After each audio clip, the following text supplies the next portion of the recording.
History has this incredibly dark sense of humor. Like, if you look back through the centuries, you start to notice a pattern. It's a pretty consistent one, yeah. Right. And it completely upends how we typically think about conflict and victory. Because, the actual winner of a war is almost never the one fighting it. Usually, yeah, the winner is the spectator. Exactly, the one just watching it happen. It is a remarkable historical through line. I mean, you look at ancient Greece, for example. Athens and Sparta, they absolutely exhaust each other in the Peloponnesian War. Just bleeding each other dry. Right, bleeding their respective empires dry over, decades of brutal combat. And who actually rises to dominance? Macedon. Yeah. They simply watched the giants fall, conserved their resources, and then just walked into the vacuum. Or, look at the 20th century. Oh, with the world wars. Exactly. Europe basically drains itself of blood, treasure, and geopolitical capital through two catastrophic world wars. And then the United States, which, entered both of those conflicts late. Very late, yeah. And largely avoided any infrastructure damage at home. They just emerge as the undisputed global superpower. It's the classic spectator advantage. Which brings us directly to the massive geopolitical puzzle we are unpacking for you today on this deep dive. Yes, and it's a big one. It is. We are looking at a fascinating and frankly kind of mind-bending source article. It's titled The Triadic Architecture of Global Power Shift. Such an interesting piece. Totally.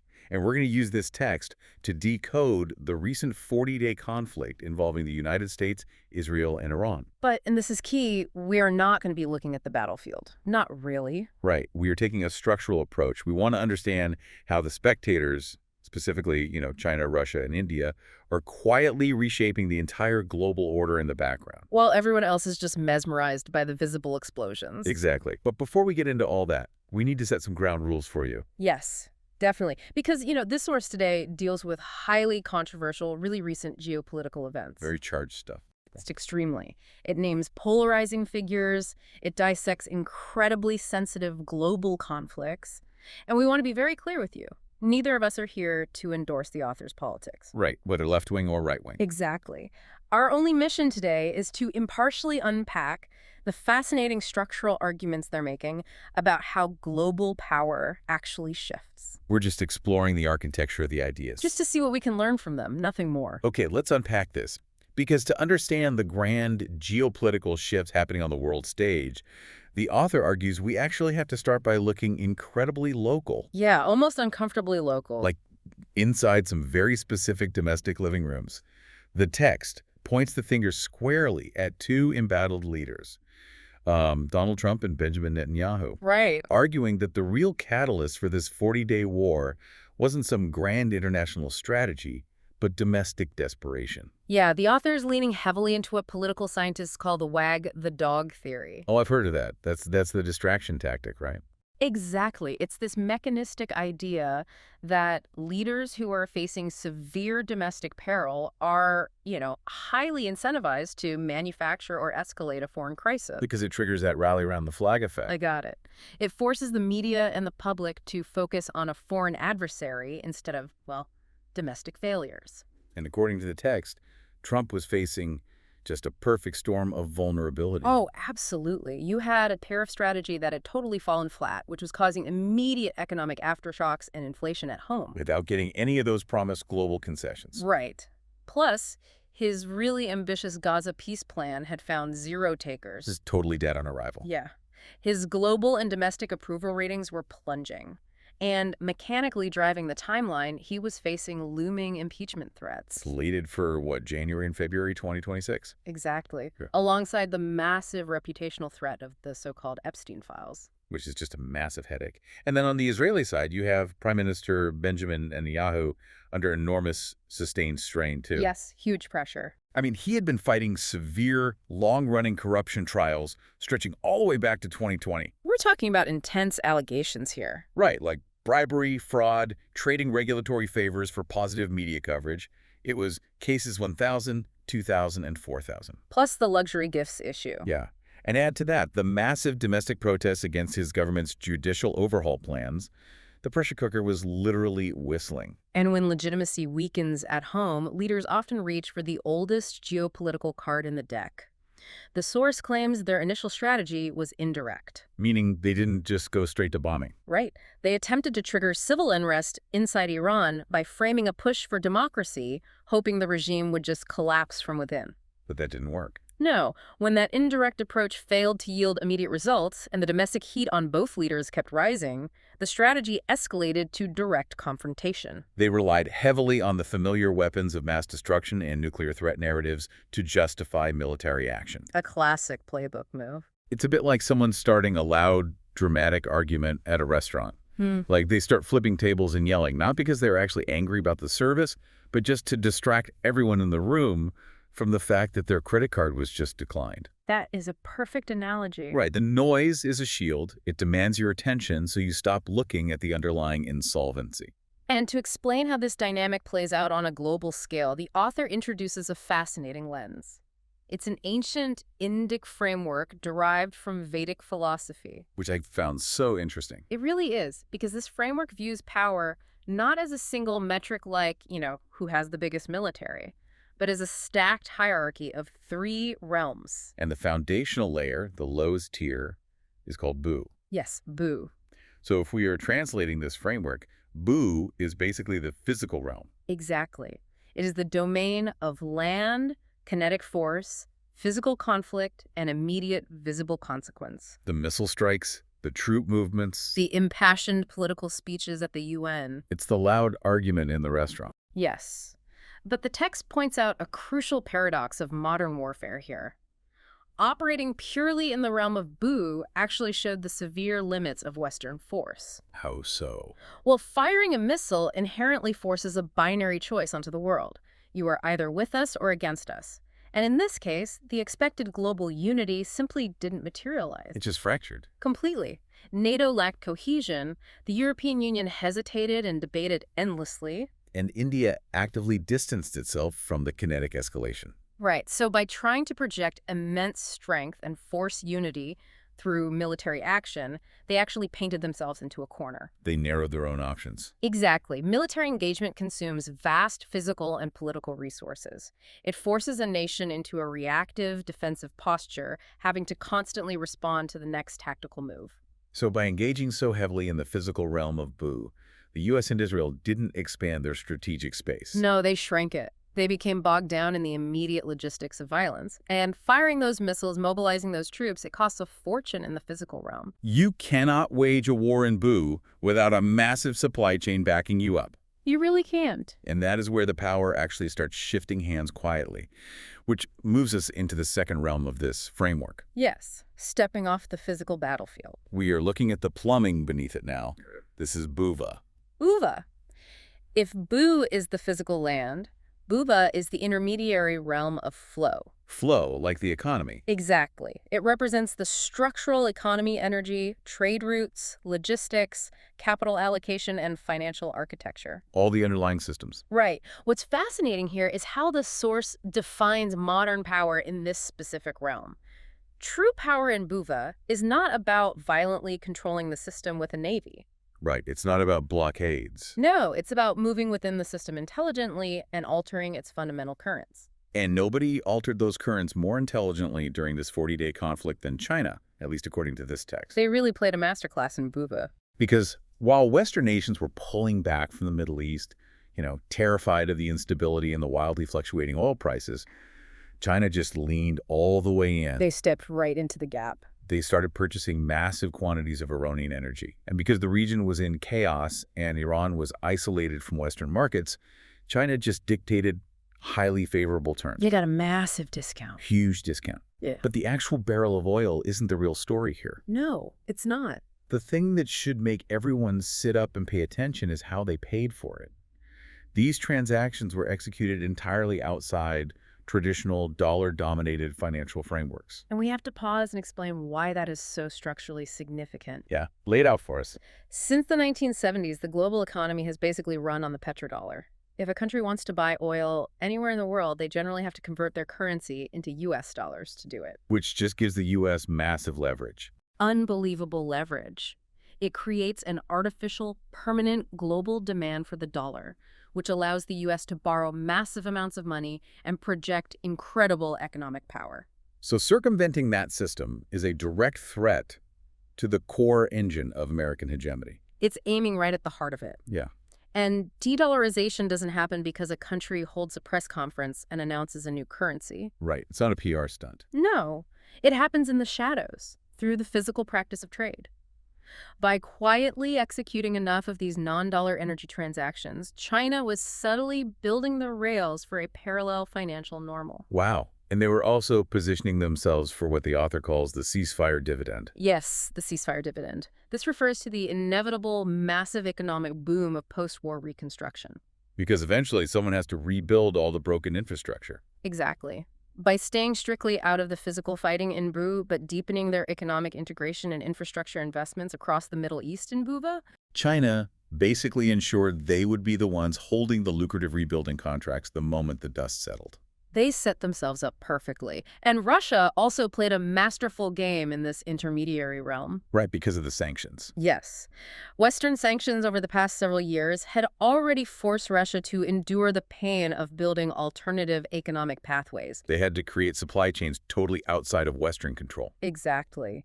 And when the sudden instability in the Middle East fragmented global supply chains for everyone else, those alternative Russian networks suddenly became absolutely vital lifelines. They already had the workaround built. But, okay, I have to push back on this for a second. Sure, go for it. Because it's very easy to retroactively look at history and call basic opportunism a grand strategy. That's a fair point. I mean, is China really playing some multi-generational 4D chess game here? Or were they just opportunistically snapping up cheap Iranian oil because it was on sale and nobody else was buying? It's a vital distinction to make, and the source actually explicitly addresses this really? by pointing to the mechanics of repetition and scale. If China bought cheap oil once during a crisis, yeah, that is opportunism. A one-off deal. Right. But they are repeatedly executing these complex trades outside the SWIFT banking system, while simultaneously funding massive port and rail infrastructure across the region through the Belt and Road Initiative. So it's a sustained effort. Exactly. They aren't just buying oil, they're deliberately laying the physical and financial pipes for a completely new global architecture. They are structurally altering how Bhuvaḥ operates. Okay, that makes sense. And then there's India, whose strategy in this economic realm the author describes as disciplined pragmatism. Disciplined pragmatism, yes. Because India has a massive booming population and just an insatiable need for energy. They have to keep the lights on. Right. So they perfectly balanced fulfilling those domestic energy needs while fiercely protecting their critical strategic assets, like their heavy investments in the Chabahar port in Iran. Which is a crucial hub for them. Exactly. They didn't try to disrupt the global order, and they didn't hide from the conflict. They simply adapted their supply chains in real time to keep their economy humming. And, you know, securing supply chains, moving cheap oil, and building parallel financial systems, all of that is incredibly powerful. But according to the Indic framework, it is still just the middle layer of geopolitical influence. Right. To truly reshape the global order permanently, a nation needs something less tangible than oil or currency, but far more enduring. Moral and strategic legitimacy. Precisely. Here's where it gets really interesting. Yeah. Because now we are stepping into the highest tier of the framework, Svaḥ. Svaḥ is the higher realm. It is the domain of long-term alignment, civilizational perception, and the ultimate shape of the future global order. So it's less about money and weapons and more about narrative and trust. Exactly. Influence in Svaḥ isn't achieved through military dominance or even sheer economic weight. It is achieved through indispensability. Making yourself absolutely necessary. Yeah. When we look at how our spectator trio handled this highest realm, China played the role of the indispensable stabilizer. They were talking to everyone. Exactly. They kept diplomatic communication lines wide open with everyone, Iran, Saudi Arabia, the West.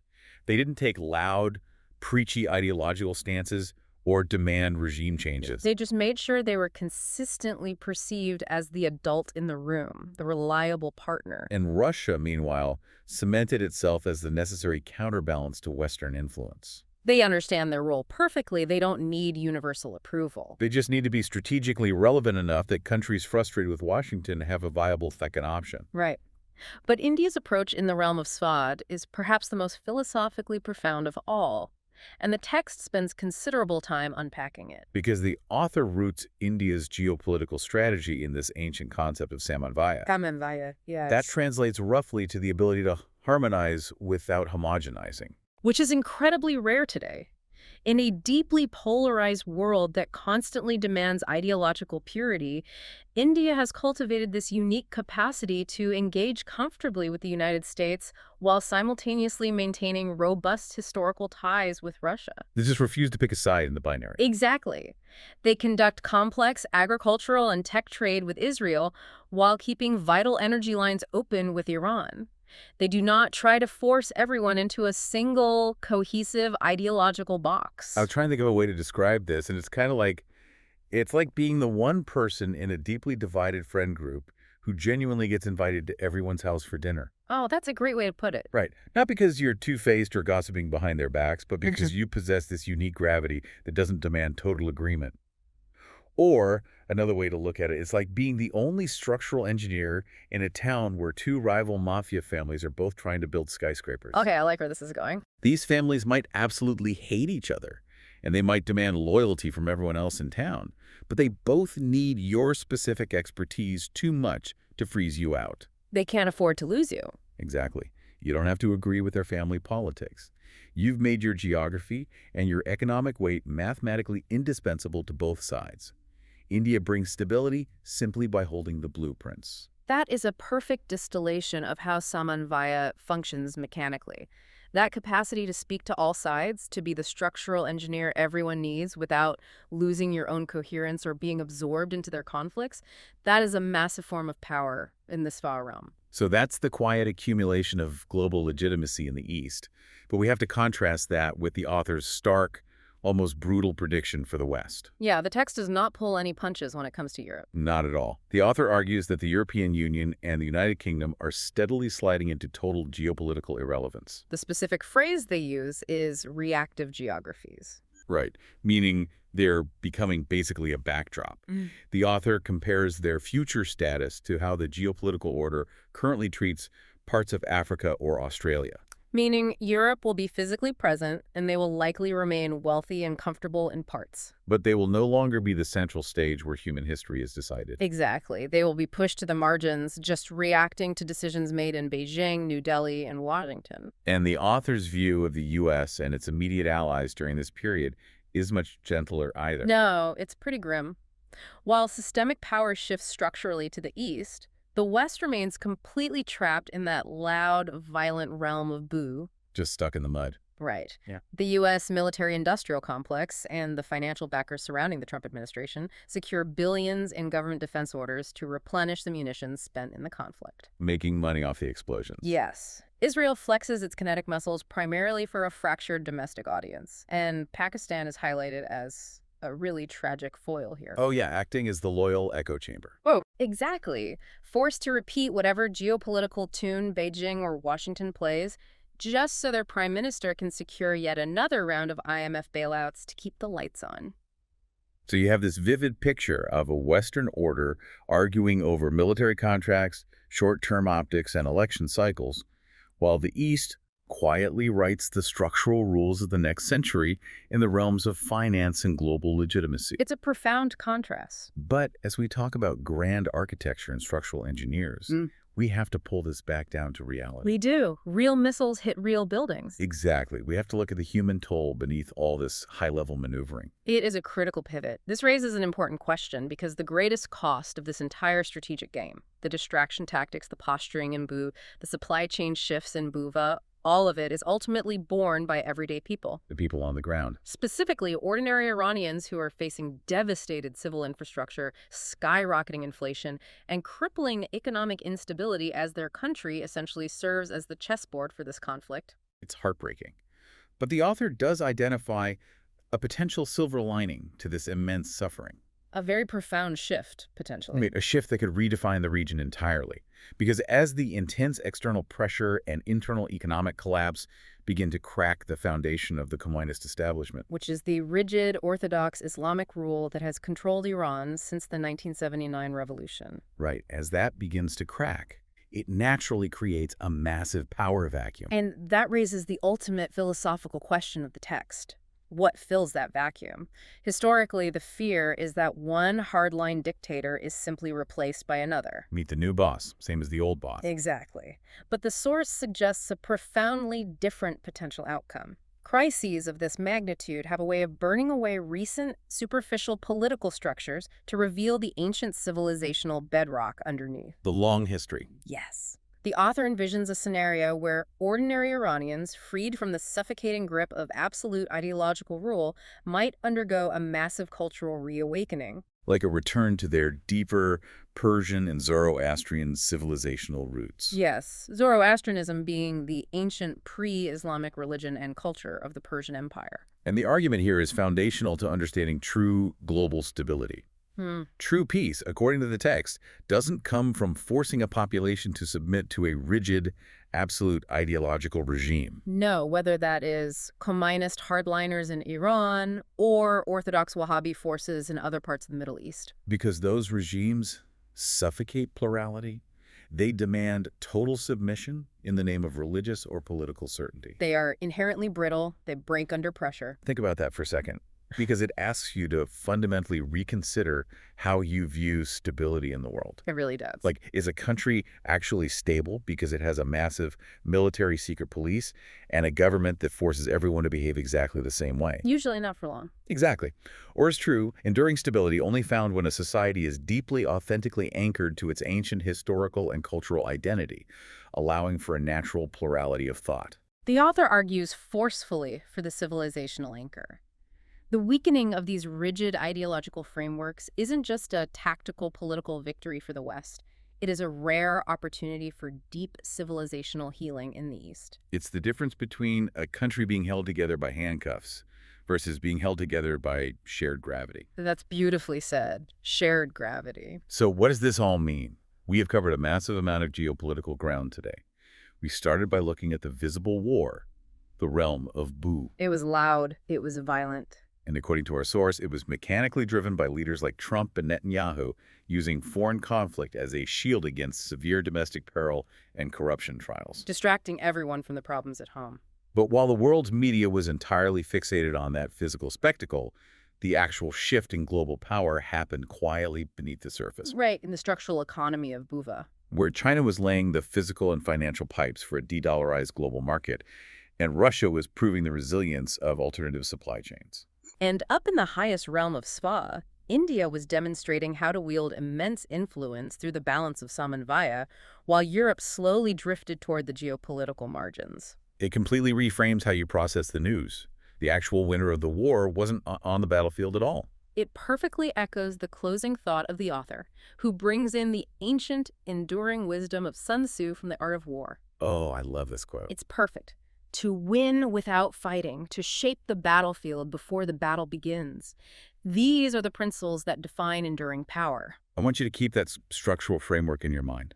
The next time you see a breaking news alert flash on your phone about a new set of missile strikes, or you watch a politician pounding their fist on a podium demanding military action. Don't just look at the explosion. Exactly. Yeah. Ask yourself, while everyone is distracted by the noise, who is sitting quietly in the back room, signing a trade deal in the shadows? And if this author is right, if the world order is genuinely and permanently shifting away from Western dominance toward a multipolar, de-dollarized reality driven by these ancient civilizational states, how will that trickle down to you? That's the real question. In 10 years, how might this invisible reshaping of power change the value of the currency sitting in your bank account right now?